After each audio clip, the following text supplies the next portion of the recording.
Sahel, la chaîne de référence. Bienvenue sur votre émission. Je suis là, votre humble servante Carmen Aladjo, la diva. Merci de la confiance, merci de la fidélité. Quand on a le bac et tout ça, on a juste pour nous ensemble, ça là, autoyé, puis tout ça, la cabine pour nous informer, puis nous, ben information, oh, les Kanakati, Cannabis, Congo démocratique du Congo. Là, je dis bonjour à mon papa Jean Pouikabea, bonjour à toi. Pourquoi pas Lévi Kadogo de Paris, des gros bisous à toi. Pourquoi pas Elaka, papa na Artavine, de gros bisous aussi. Je dis merci à Jonathan derrière les caméras. Pourquoi pas Andy, mon réalisateur, Andy Louisa. Merci à ça qui est au partout dans le monde, dans des conditions normales. Le Naza est à Bécholé. De te mettre ça comme le bénin, des détails, des précisions, les canaïs, des pestes, pour nous juste des informations. On a quitté sur une siège, il y a des pestes pour nous sur ce cas d'informations. Et puis, tout ce qu'on fait indépendance, Nabiso, et les qui kakabo, et pour nous, il y a pour le cacher, mais qu'on peut se battre des détails. Bonjour. Bonjour maman journaliste, bonjour Bandeko. Ndeko nanga Max Satala Carmel yo to ça l'émission moi c'est bien une femme très sérieuse vraiment au lobaki to ça l'émission yo émission zo continue nzamba pambola bino vraiment. OK, c'est le bon idée. IDPS c'est ça qui toko IDPS parti au pouvoir makambutala ka ndenge ambiance ça na kacha IDPS tozana ko se préparer ndenge nini gouvernement ko bimato yamba yango nde yango mona ba réunion ezebele na kacha IDPS minito. IDPS on dit bolali Tokotiko lala jamais tozalaki une opposition to lalité. Siko a président République Félix Tshisekedi a eu pouvoir to lala ndeni. Tokomi ko lukande ni tozo ba poste pour to travailler dans l'intérêt du peuple congolais. Ça n'importe quoi. IDPS lit na ezali état de droit, la démocratie, la liberté d'expression, les donc objectif à IDPS peuple congolais boye baraté la social démocratie. Donc on est objectif principal de l'IDPS. IDPS a reçu la bozo bate. Ce qui Mobutu ayokaki Etienne Tshisekedi wa Mulumba à l'époque il y a manifeste en Sele, mais les lelo Congo est aboyité. Donc programme à IDPS c'est quand on a la gouvernance te yangwana Congo enyo kwa maka. Awa ndenge Félix Tshisekedi zo même programme na tête au sommet de l'état, bon on a ndenge Congo eko changer. Tout le monde par rapport à monsieur Mbongo albi na son excellence président apesa batu mu Congo toko lo ba kisani. Bon, papa Mbongo à lobby, Azamo Seigneur, vraiment il faut respecter Mibé Kwamboka, il faut respecter Mokonzi Yamboka, parce qu'il n'y a qu'un seul chef de l'État. Il y a un pasteur, Félix Tshisekedi, il y a un président de la République. Papa Mbongo, soit tout le monde qui est zonga même dans la Bible, Bakonzi Bazaraki n'a respect envers le président de la République. Mais il faut apprendre à respecter le président de la République. C'est lui qui était le premier à déclarer que je tends ma main à travailler avec tout le monde, c'était Félix Tshisekedi. Et Zalaki yote ambongo nde mutolobaki que Félix allait travailler avec l'opposition. Cour constitutionnelle proclamé dans le président de la République et confirmé dans nous kaka tozana ba résultat provisoire. Yaseni président de la République a loba clair que je tends ma main pour travailler avec tout le monde.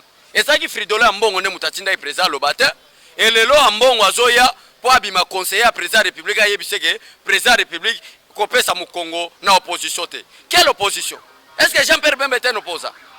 Jean-Pierre Bemba comme opposant depuis Mboulanine parce qu'il a travaillé avec Joseph Kabila. Na moment où Jean-Pierre Bemba a travaillé avec Joseph Kabila, tous ceux qui sont opposants Jean-Pierre Bemba Bomabiso le 30 juin 2005. Depuis quand il est opposant. Donc, yango zomona même Monseigneur Moko, ya Lubumbashi à répondre à l'obi que papa Ambongo tie ozomona zosa ba déclaration ko pesa mu Congo na opposition wana Félix Tshisekedi atala bango po azalaki orphelin kuva papa moko akufela ki mama na papa. Papa ya Mbongo akufa Mama ya Fridolin Mbongo akufa o ya Monseigneur akufa siko Jano Bemba nde azako bokola ye na récompense wana nde azolela lela ndenge ni Félix Tshisekedi yako cha Jean-Pierre Bemba gouverneur à Banque Centrale siko chole mais Félix pas qui opposant non le bobo lequel sous opposant te Félix Tshisekedi azaki opposant Félix Tshisekedi azaki opposant azalaki ko lingandini azalaki opposant malaria te azalaki opposant ya nzala te ndenge ba Martin Fayulu na ba Jean-Pierre Bemba bazo sala azalaki opposant pour l'intérêt de son pays. Époque Mobutu a commis un père, une institution au-dessus de toutes les institutions. Et Seigneur Moutumoga a tellement non, un père comme parti politique au-dessus de l'institution. L'État IDPS Sangoana. Toyoko comme na troisième république, il y a Laurent Désiré Kabila, dictature pure et simple, et envahi par des Rwandais, des Burundais, des Ougandais. Si c'est que non, zoa facture na yo, o basunga ki yo na bitumba, futa bango ba kende poto tiko organiser mboka.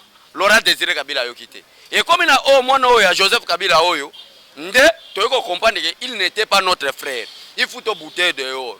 Tant que tu as bouté Kabila dehors, tu as que Jean-Pierre Bemba nde appelle ça ordre que non, baboma ba congolais bao ba obima libanda po Kabila umela na pouvoir. Objectif ya IDPS ezaki nini? État de droit. Objectif ya IDPS tango aza na opposition ezaki nini? Aba la dictature. Dictature ezala na mboka te, peuple a s'exprimer, peuple a loba tala lelo mutu lokwa Fayulu.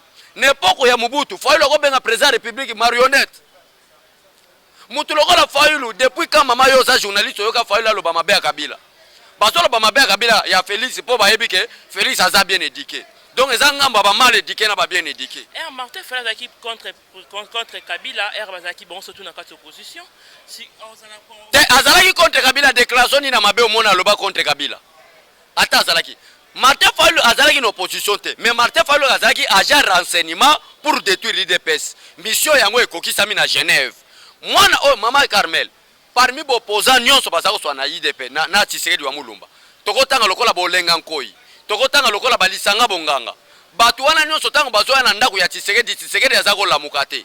Mais soki ayoki ke Martin Fayulu ye ata Tshisekedi azalaki na pongi esengela sala nini? Alamuka. Parce que na confiance. Nde Martin Fayulu azalaki agent renseignement pour détruire l'IDPS. Tu veux comprendre ngo na Genève a utilisé Félix Tshisekedi comme il était frère de Félix Tshisekedi bazako prier na Philadelphie.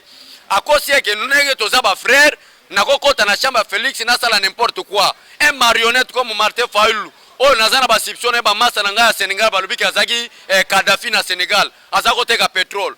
Nde musala yaki ko sala na Congo, ba yeba ni na Félix Félix asa mwana mvwama, azotama nutu kale kana côté RTNC, azako teka ngona kwa RTNC wana. Félix asombele carburant nde basala relation. Depuis ka banda politique. Cholé. Maman na solo belo vérité.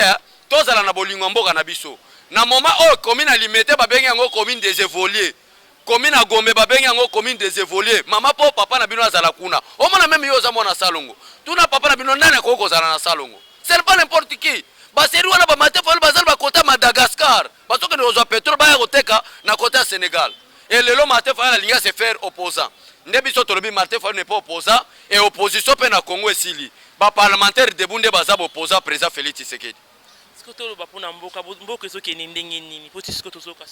Peuple congolais boza la calme, tala mumbele depuis nzamba sala mokili mumbele kota kurate. Président Fatia Lingata sota mouton na veni ki kuit. Si na courant mumbele za na courant choli. Ete sala na makadamu te. Mumbele mobimbe za na makadamu te depuis nzamba sala mokili. Mumbele tikala kota makadamu te.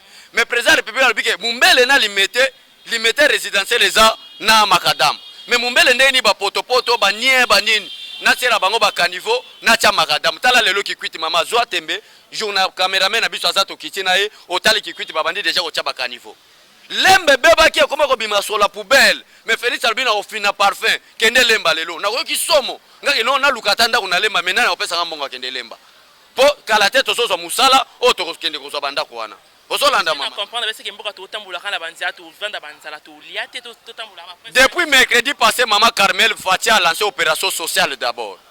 Maman boko lia boko mela biloko ezo uta Turquie ezo uta États-Unis ben investisseur américain bazoya pour social kota na mboka mama o eza santé na ote o eza santé na ngate o eza santé ya Mobutu na Joseph Kabila banyoko la biso na nzala ta mulai ozolanda santé ya Fati peuple congolais koya toza ba parlementaire ba député naza député na kati ya IDPS tozolo belo bosolo bino mo boyebi lita IDPS ezala la vérité tozolo bela bino vérité que Félix Tshisekedi azali seul personne o ya koki koloba pour l'intérêt à peuple congolais donc en d'autres termes Félix akobongisa mboka oyo soki Félix abongisi mboka ote congolais moko ozalaka sous président te wana to kota ba église to sali prière yeso ayoko diriger mboka oyo lokola ozala pratiquement impossible yeso azala diriger la République démocratique du Congo c'est que ça peut pratiquement impossible Félix abebisa c'est que ko travailler pour l'intérêt à peuple congolais. Eh bien na yo luko chole na mona veste na bolo kwa gouverner mais bien ozi poste pour la tina na veste na chaussée we c'est gouverner mais matisi ko gouverner bi maté chole na zaki ne c'est en dernièrement que quand même lundi maloto komi vendredi suite aux banakate FC ça do kunza do azo konza bino kaka to avoir ça peut ça nos chances te FC ça ko konza te mutazo konza la République comme on Félix Tshisekedi Lombo mais pour na ko respecter constitution tozo balana na bango par rapport à l'article 78 de la Constitution où il que le président de la République nomme le premier ministre au sein de la majorité parlementaire. Mais problème est le peuple congolais to komi ko chité, problème est ali boye. FCC bazoya na batu oyo Félix Tshisekedi a nommé comme ministre te. Tala lokola mutu lokola mova sakani. Ba benga helicoptère ya Kabila. Ndenge nini nakozala ministre na sérieux Félix Tshisekedi. Tango président de la République azo rejeter ba no wana nde ozomona ezozo sous temps. Mais à bientôt gouvernement zobima makambo ekende liboso. À bientôt quand? D'ici le 15 déjà bazo investir gouvernement. D'ici les 15. Jonathan Copier d'ici les 15. D'ici les 15 gouvernement zobima mais na ngambu ya kashi ba kombo déjà ekoti. Po ba nommer. Et ça problème de bata FCC bazo sanga nani bako tia parce que la majorité ya bato bazana FCC bazana maboka makila. Babimana basi ya bato ba yiba mbongo ya leta basakana na bana bato. Ya wana moye Félix a travaillé na ba escroc na ba avantier be escroc ezate. Bango nde ba kende luka ba homme sérieux lokola biso na IDP toze belé ba homme sérieux nde ba ya ko travailler. Biso déjà tosisi musala tozela ba kombo ya FCC pour gouvernement bima. OK, bato balandi biso ba retenir nini ba retenir ni bazela pe nini? Peuple congolais to fana na muumbu tango kala. IDP c'est au pouvoir. Faites confiance au monsieur le président de la République Félix Tshisekedi Tshilombo. À bientôt 5 ans ezebele na projet de société à IDPS. Ce qui botangi programme à Félix Tshisekedi, oh ya loba vaincre la pauvreté. A lobi source d'inspiration nanga, ya vaincre de pauvreté na zo ngona projet de société à IDPS. Quel est le nom du projet de société de l'IDPS? Le peuple d'abord. Le peuple d'abord les en mouvement, papa beaucoup travailler. Musala ozala souteke kopo pesi directeur $10 pour misala bokoma lokotango na balabala. Ben investisseur bazoya bakonzi bazoya boko travailler avec Félix Tshisekedi Tshilombo lamuka epanzani au nom de Jésus-Christ de Nazareth. Amen. Wani prière. La prière pour Félix Tshisekedi aza pasteur. Omoni ke toleki na étape mo ba passer ba bimana bana bato. Hein? Ba passer ba pesa ba professeur lokuta. Mais Félix Tshisekedi asalika prière mo na stade de martyr. Nzambe limbisa ba konsinyo sakala. Nzambe limbisa ba congolais. Ndenge makile sopana mama moto na nzambe longwe Saint-Thérèse et longwe stade de martyr. Elandi Jean-Pierre Bemba tina Saint-Thérèse. Jean-Pierre Bemba fongola munoka boye moto nzambe ko tiembala moko changer maloba. Oli aloba ke soulèvement populaire alobi je n'ai pas de problème avec Félix Tshisekedi. D'ailleurs ma femme est de tribu Luba. Dans le discours à un opposant, un aventurier total. Mais na félicité pour comprendre être aventurier Zamabe à Balayi samedi passé Nzamba Pambolaye. Abala na antenne abala liboso na abali mama lina yo balati. Mama nazo yebiso to bala liboso na ye. Balati. Ata na balate mais na bala ka liboso na ye. Na bala liboso na ye. Divorce. Te, pour la yebisa bemba ke il faut apprendre à être sérieux. Ozolanda mama nanga. Azaki conseiller à Mobutu. Ozolanda mama nanga. Azalaki vice-président république. Azalaki directeur à Bilanga Café na bango. Adija Sibe Zahir. Mbongo nyo sazako so azako kende ambiance, to azako sala kindumba. Mama bata botele bana pembe. Voilà. Donc soulard, donc mloyenge. Siko mama lina moi c'est botele bana pembe tala jour akeko balaye. Samedi le 29 juin. Pour qui le 30 juin, à cause sabato ke na bimaki le 30 juin te. Osomo. So na zongela. Beba soda na ya za futa bango te. Un aventurier. Na bata sibe. Lelo bata sibe bana kanda na e. Est-ce que Jean-Pierre Bemba a ma colonne na lemba? Pas bon ma igo tanzambe. Donc batu nyonso bana kanda Jean-Pierre Bemba siko Fridolin Mbongo, azwa ko yebisa président République et travailler avec Jean-Pierre Bemba, muto abali samedi passé. Est-ce que zaraka? Nga même na bala liboso na e. Donc ce n'est pas possible, mais c'est le président de la République na kacha IDPS ba konzibaze belé au cause nommé Jean-Pierre Bemba un aventurier total. Ozolanda, incapable de futa baja Sibe Zahir, incapable de futa meba soda na yo baza oloba, ba DSP, bangwaka na yo azaola cha mungwanda wana sokinini. Donc monsieur Jean-Pierre Bemba vous devez apprendre à être sérieux, maman bata botelo bana, mais oyo ko bali samedi passé. Ozomona, ozo se comparer pe oye na dernier voyage na suka mama Carmel, aya zo benga Félix Tshisekedi petit frère. OK, Félix Tshisekedi makama mariage asala ngo liboso na yo. Mais ozo ganga trop. Donc na fachi mama nazo ebisone tozabo na fachi a osala erreur. To bombi kutu manduki. Même bozala cabinet directeur cabinet, na cabinet président de la République. Maintenant j'adresse à tout le monde dans le cabinet. Papa Vital Kamere Sali, je vous respecte belé pour malgré berrer nous so sala comprendre que aux aventures longola signature à Genève pour landa place à série. Ngana koloba boy. Soki kambunyo se sali na cabinet président. Ba on a conseil spécial te ba on a le directeur du cabinet. Parce que c'est le directeur du cabinet qui engage le cabinet du président de la République. Donc essayer le cabinet na yo contrôler ngo bien. Et ça le même alarme. Pour ceux qui ne pas na bimika na ipsi ba parlementaire na biso age tokendo luka kamere na cité de l'Union africaine. Pour ça l'erreur. Après yo kiosani. Oh biso eto bima tala ka parlementaire na bino babenga. Kokomba kulu. Yoka richate IDPS lit neza non violente. Soki to kutani on nzela ba yibi au téléphone to boto téléphone to zongi chelio. IDPS ce ne sont pas des voleurs. Tala ka ne to sabo. To zumi sala te tala santé ki to bo so to zumi sala donc idéologie a tiseke des akati na biso. Elingi ko loba ni mama journaliste elingi ko loba boye. To zo finga mutute mais to zo kebisa po to lingi te C'est la volonté là. Ba catégorie le quoi ba Félix faut ba beta 30 ans à pouvoir. Pour Congolais a un problème, tout problème en il faut abongisa mutu, abongisa nzoto, abongisa makapo démocratie sur le côté. Tozo lingate Félix alongo après un aventure mutu a kobima dictateur ndana ko continuer na lito. Ndé ngwa to bike il faut organiser des choses. D'abord organiser la République. Qui peut l'organiser c'est Félix Tshisekedi. Lelo matin falo nani va voter été amemi tribalisme. Kabila kutazane Rwanda achepo alwangeke batabandundu baso na batakasai.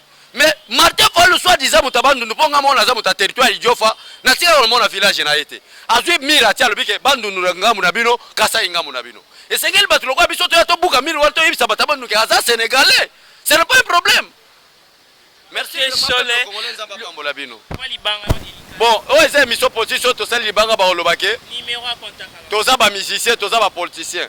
Donc, olingo benga, conseil, atako fingo, politicien, na mission, ataba fingi bino. Yebise ke ozo bela malaria, zo ise nanzela. Numéro ezamoko plus 243 82 0320 142. Plus 243 82 0320 142. Mengana koloba plus 243 82 0320 142. Nakoloba boye pona chité. Félix a sa dernière cartouche pour le peuple congolais. Ce qui Félix a bongisi mboka ote na 5 ans maman mutu nango nazokata. Congolais ata moko kozala président république te tokokota ba prier pour Yesu a diriger mboka oyo. Donc on les a pratiquement impossible Yesu a diriger mboka oyo. C'est les a pratiquement impossible Félix a bebi ça c'est a bongisa mboka oyo. Nzamba pambola ba congolais nyoso nom de Jésus-Christ de Nazareth. Amen. Amen, amen, amen. Moi, tout ça qui n'a abécholé. Bébé abécholé micro ça non ya aza na maloba moko na habité.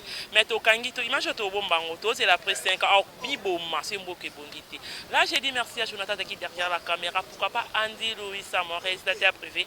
Merci à toi, merci à mon papa Jean Pouy. Merci à Lévi Kadogoté Paris. Pourquoi pas Elaka papa na art sa vie.